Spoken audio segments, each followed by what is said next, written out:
Rotting in the trenches, the darkest days of World War I. When the First World War erupted in 1914, millions of young men marched off believing the war would be short, glorious, and decisive. Instead, they found themselves trapped in a nightmare of mud, rats, disease, and relentless artillery fire. Nowhere was the horror more concentrated than in the trenches of the Western Front, a vast scar stretching from the North Sea to the Swiss border. The phrase, "rotting in the trenches," was not poetic exaggeration. It was literal. The birth of a deadlock. After Germany's advance was halted at the First Battle of the Marne in September 1914, both Allied and Central powers dug defensive lines to protect their positions. What began as temporary foxholes evolved into elaborate trench systems that would define the war. By 1915, the Western Front had become a stalemate. Neither side could advance without catastrophic losses. The result was trench warfare, static, grinding, and dehumanizing. Life beneath the earth. A trench was not simply a ditch. It was a layered defensive network. Frontline trenches, facing the enemy, constantly under threat. Support trenches, reinforcements and supplies. Reserve trenches, shelter for exhausted troops. Communication trenches, narrow passageways connecting them. But design offered little comfort, mud and decay. Rain turned trenches into rivers of filth. Soldiers stood for hours in freezing water. Corpses, sometimes buried shallowly in trench walls, would resurface after bombardments. The smell of rot was constant. One British soldier described it as a world of sticky clay, of rotten sandbags, of dead bodies half buried, and the sickly stench of decay. In winter, water froze solid. In summer, heat intensified the stench. Trench foot and disease. Medical care struggled to keep pace with misery. Trench foot. Constant wet conditions cut off circulation. Feet turned pale, then purple, then black. Untreated, it led to gangrene and amputation. Thousands were evacuated for this preventable condition. Lice and rats. Lice infested uniforms, causing relentless itching and trench fever. Rats grew fat, feeding on corpses. Soldiers often woke to find rats crawling over their faces. Shell shock. The psychological toll was immense. Continuous artillery bombardment shattered nerves. Soldiers trembled uncontrollably, became mute, or suffered mental breakdowns. What was then called shell shock is now recognized as combat trauma. The slaughter in no man's land. Between opposing trenches lay no man's land, a desolate wasteland of craters, barbed wire, and bodies.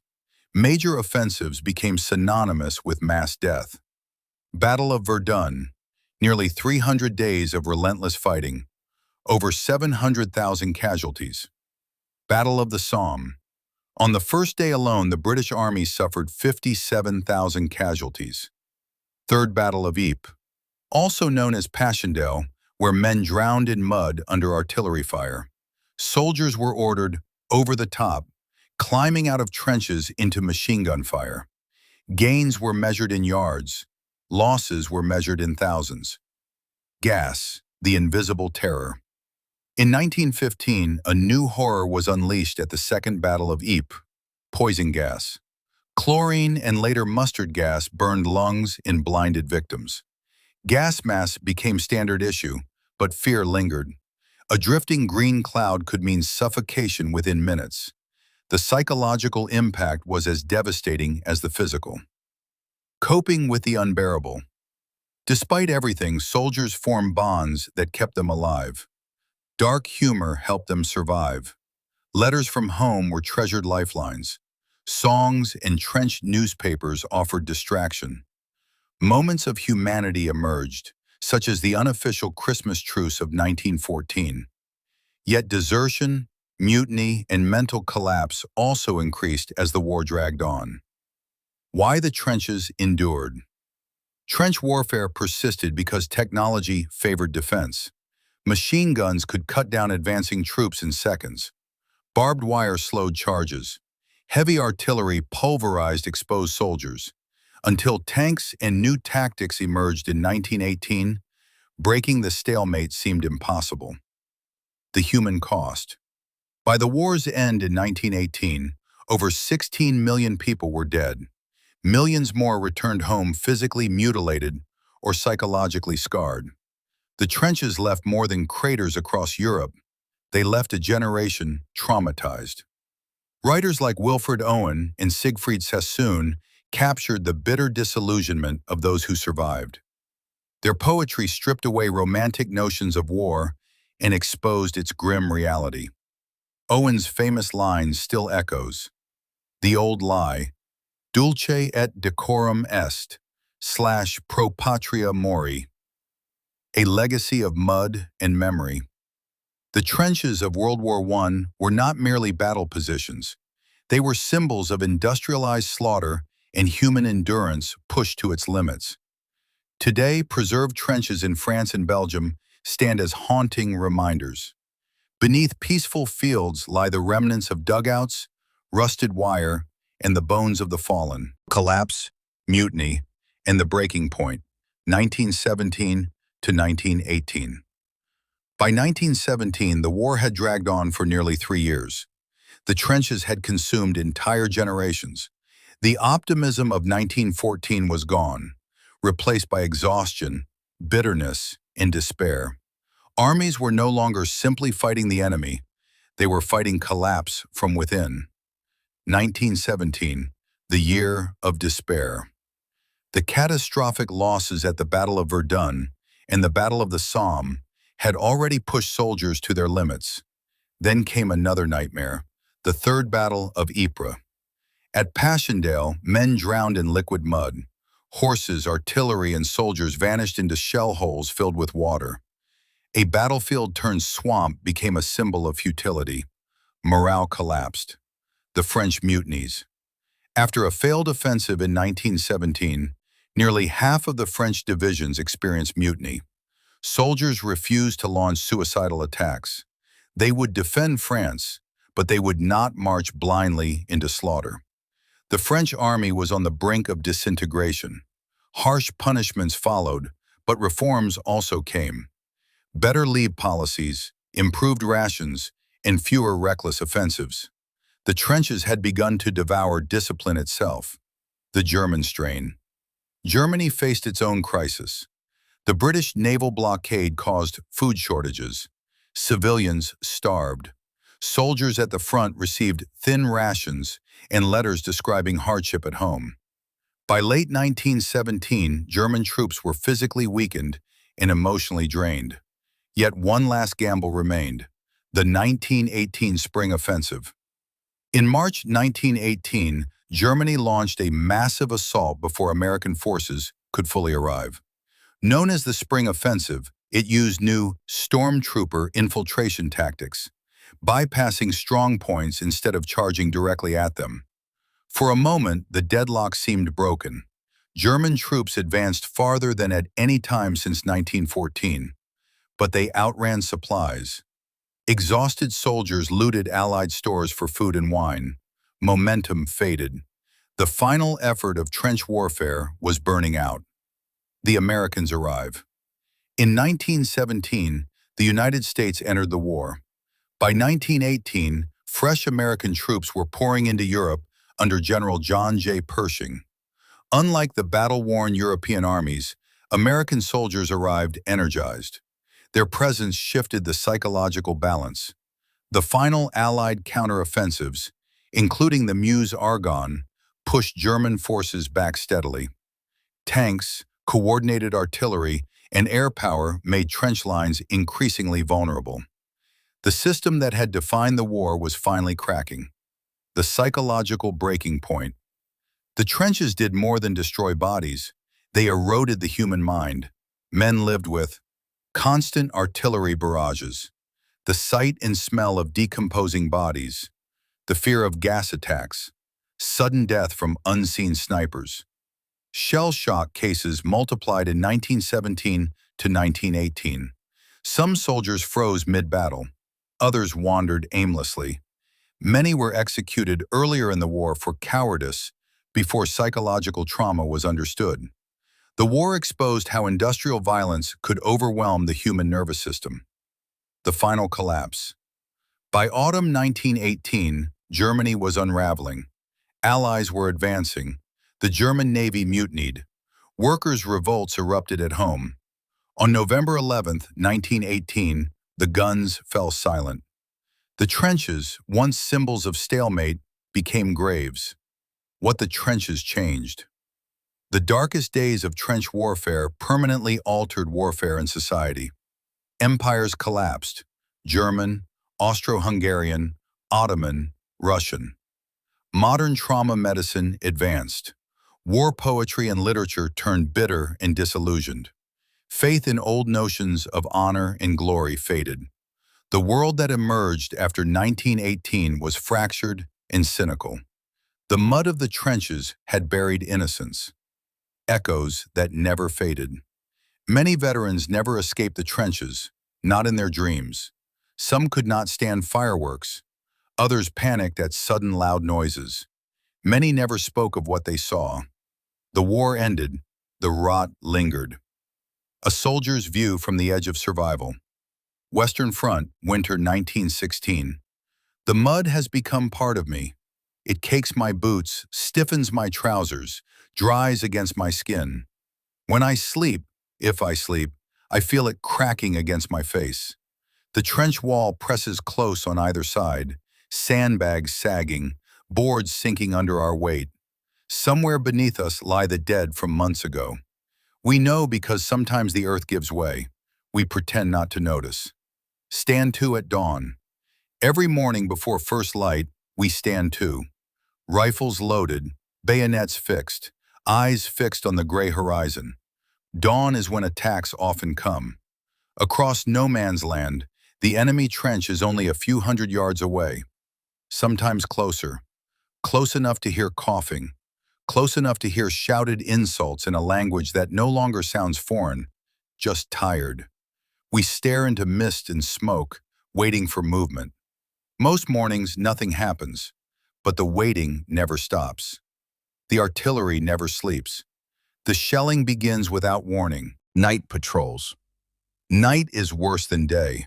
Flares burst overhead, turning darkness white. Shadows leap like ghosts. We crawl through broken wire into no man's land, cutting enemy defenses or listening for movement. The ground is uneven with shell holes. Sometimes your hand lands on something soft. You do not look. The smell never leaves you. Sweet, rotten, metallic. The order. Over the top. When the whistle blows, time fractures. Ladders against the trench wall, boots slipping on wet rungs, then sky, open, terrifying sky, and the scream of machine gun fire. At the Battle of Verdun, men advanced into what survivors later called a furnace. At the Third Battle of Ypres, they sank waist-deep into mud before bullets found them. You run because stopping means death. You run because the man behind you is running. You run because you cannot go back. Sometimes you advance a few hundred yards. Sometimes you advance a few feet. Often, you do not advance at all. Letters from home. The only warmth comes folded in envelopes. A mother writes about the garden. A wife describes a child who has learned to walk. A brother says the war must surely end soon. We read those words in dugouts lit by candles. We pass photographs around like sacred relics. For a moment, we remember we were something other than soldiers. Then the guns begin again. The mind under siege. Shell shock is what the officers call it. We call it breaking. Men who once joked now stare silently at nothing. Hands tremble uncontrollably. Some scream at night. Others cannot speak at all. Later, poets like Wilfred Owen would write of men who plunged at me, guttering, choking, drowning. His poems were not exaggerations. They were memory. The trenches do not just rot flesh. They rot certainty. They rot faith. Moments of humanity. And yet, somehow, humanity survives. In December 1914, during the first winter of war, Soldiers along parts of the Western Front laid down their weapons in what became known as the Christmas Truce. Carols drifted across no man's land. Enemies met between the lines. For a brief night, the trenches did not matter. By morning, the war resumed, but the memory endured. The silence after. On November 11, 1918, the guns stopped. Men climbed out of trenches not to charge, but to look around. The land was unrecognizable, trees reduced to splinters, fields churned into craters, entire villages erased. Those who survived carried the trenches home with them, in limps, in nightmares, in silences at dinner tables. The darkest days of World War I were not only battles recorded in history books, they were lived hour by hour by men who endured mud, fear, and decay, and who discovered that survival itself was an act of resistance. Blood and bandages, the war behind the lines. If the trenches were where men waited to die, the field hospitals were where they fought not to. Behind the front lines, sometimes only a few miles away, another war raged. It was a war against infection, blood loss, shock, and time. The wounded arrived in waves after every offensive, mud-covered, burned, shattered, gassed, and doctors worked until their hands shook. From trench to table. When a soldier was hit, survival depended on speed. Regimental aid post, immediate first aid in or near the trench.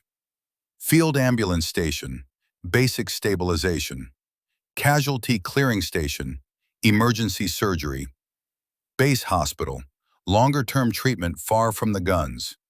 Stretcher bearers risked sniper fire and shelling to retrieve the wounded.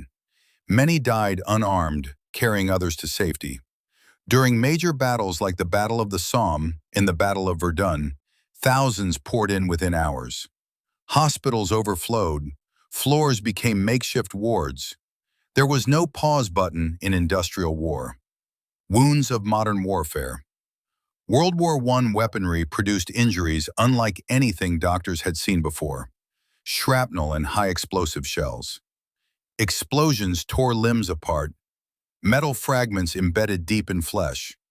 Many soldiers required immediate amputation to prevent infection. Machine gun fire. High-velocity bullets cause catastrophic internal damage. Poison gas. First widely used at the Second Battle of Ypres, gas attacks burned lungs and blinded victims. Mustard gas caused blistering so severe that skin peeled away. Doctors could ease suffering, but often could not reverse it. Surgery without rest.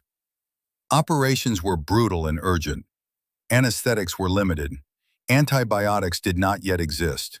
Surgeons relied on speed and crude sterilization methods. The smell of antiseptic mixed with blood and gangrene.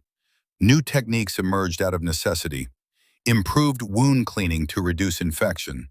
Early plastic surgery for facial reconstruction.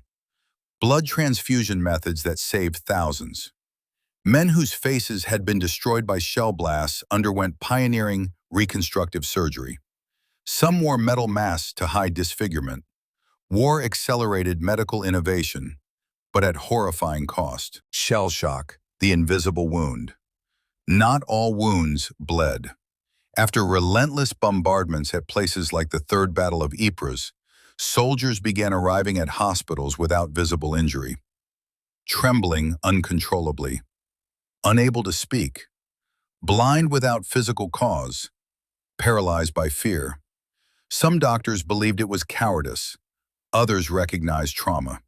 Treatment ranged from rest and therapy to harsh discipline. Tragically, earlier in the war, some men suffering psychological collapse were court-martialed or executed for desertion. The war forced society to confront the reality that the mind could be wounded as deeply as the body. Nurses in the shadow of death. Nurses worked exhausting shifts in blood-soaked wards. They cleaned wounds crawling with infection. They wrote final letters for dying soldiers. They held hands when morphine dulled the pain but could not erase it. Their courage rarely appeared in headlines, but without them, survival rates would have plummeted. The aftermath, a generation marked. By 1918, millions of men returned home changed. Missing limbs, scarred faces, damaged lungs, haunted minds. The war created what became known as the Lost Generation. Writers, artists, and veterans struggled to reconcile what they had witnessed. Even leaders who had commanded from safety were shaken. Figures like David Lloyd George faced societies exhausted by sacrifice and grief. The trenches had ended. The consequences had not. The rot that remained. Fields in France and Belgium still conceal unexploded shells. Farmers occasionally uncover bones beneath plows. Rain exposes rusted barbed wire more than a century later. The trenches were filled in. Grass grew back. But beneath that green surface lies the memory of a war where men stood ankle-deep in mud, rotting under gray skies, waiting for the next shell to fall. World War I did not just change borders, it changed what humanity understood about suffering. The long shadow, how the trenches shaped the future. When the guns fell silent on November 11, 1918, Europe did not feel victorious. It felt hollow. The trenches were quiet, but their shadow stretched far beyond the battlefield. What rotted in the mud did not stay there. It seeped into politics, culture, and the fragile peace that followed. The peace that was not peace. In 1919, leaders gathered at the Treaty of Versailles to shape the post-war world. Germany was forced to accept responsibility for the war, surrender territory, limit its military, pay massive reparations. Many Germans saw the treaty as humiliation. Veterans returned home not to gratitude, but to economic hardship and political chaos. The war had ended, but bitterness was growing. The lost generation. Writers and artists who survived the trenches struggled to explain what they had endured. Figures like Ernest Hemingway and Erich Maria Remarque captured the numbness and disillusionment of their generation. Remarque's novel, All Quiet on the Western Front, portrayed trench life not as heroic, but as grinding and senseless. Faith in old ideas of glory, empire, and honor had dissolved in mud and blood. Young men who might have built families, businesses, or art lay buried in military cemeteries stretching across France and Belgium. Political extremes rise. Economic collapse and national humiliation created fertile ground for radical ideologies. In Germany, anger over the Treaty of Versailles and post-war instability helped fuel movements that promised restoration and strength. Among them was the National Socialist Party, led by Adolf Hitler, himself a former trench soldier. The unresolved trauma of World War I did not fade. It hardened. Within 21 years, Europe would again be at war. Lessons written in blood. Military leaders studied the stalemate of trench warfare carefully. World War II avoided static trench lines through rapid armored assaults, blitzkrieg, coordinated air and ground attacks, greater mobility and communication. The trenches had proven what happened when defense outpaced movement. The next war would prioritize speed. Yet technology continued to outstrip humanity's ability to control destruction. Memory and remembrance. Today, preserved trenches remain at sites like Verdun and the Somme. Endless white crosses mark the dead.